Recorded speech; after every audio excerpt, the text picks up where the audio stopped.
জামেলা TV থেকে সরাসরি যুক্ত হয়েছে আপনাদের মাঝে আমি টিএস।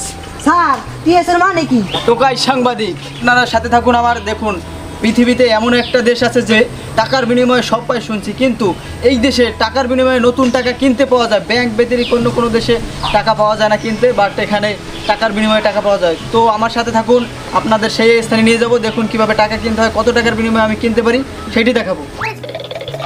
আমার সম্প্রচারটা দেখতে থাকুন আর সাথে থাকুন, কি হয় শেষ পর্যন্ত। তো ভাই, আপনার নাম কি? আমার নাম করম মোল্লা। ভাইটার নাম হচ্ছে করম মোল্লা। তো আপনি এখানে কত বছর ধরে এই ব্যবসা করেন, টাকার ব্যবসা? ভাই প্রায় 10 থেকে 15 বছর। 10 থেকে 15 বছর ধরে এই ব্যবসাটা করতেছেন। আর এই হ্যাঁ ভাই। টাকা, নতুন টাকা আপনি বিক্রি করে মাসে কয় টাকা ইনকাম করেন? আমি এই টাকা ব্যবসা করে প্রত্যেক মাসে প্রায় 1 থেকে 1.5 লাখ টাকা কামাই করি। দর্শক বন্ধুরা, এই ভাইটা প্রত্যেক মাসে এই টাকা, নতুন টাকা বিক্রি করে 1 থেকে 1.5 লাখ টাকা ইনকাম করে। ভাই, কিছু গোপন কথা আছে। তো এই যে আপনি টাকার ব্যবসাটা করেন, আসলে এই নতুন টাকাগুলো আপনারা পান কোথা থেকে? ভাই এই টাকা হলে বাংলাদেশে খালি নতুন টাকা না, সব সম্ভব।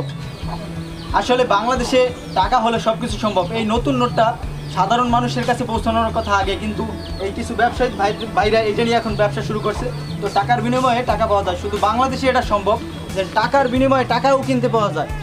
তো ভাই, আপনি যে এইখানে বসে ব্যবসাটা করতেছেন, আপনার এই ব্যবসার এই ভিটির কি ভাড়া দেওয়া লাগে?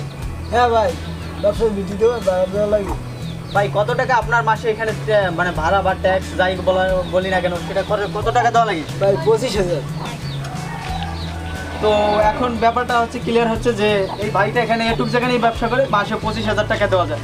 তো এক মাসে সে নতুন নোট বিক্রি করে মাত্র 1.5 লাখ থেকে 2 লাখ টাকা ইনকাম করে। এটা আসলে তার আনুমানিক একটা হিসাব, এর চাইতে আরও বেশি সে ইনকাম করে, বোঝা যাচ্ছে তার কথা আর মুখ দেখে। নতুন নোট না, ওষুধ থেকে শুরু করে চিকিৎসার জিনিসপত্র, পোশাক আদি যা যুদুর আছে বাংলাদেশের সব কিছুই বিক্রি করে দেয় সাধারণ জনগণ পাওয়ার আগে। তো ভিডিওটা ভালো লাগলে অবশ্যই শেয়ার করবেন। আর আমি টিএস সাংবাদিক।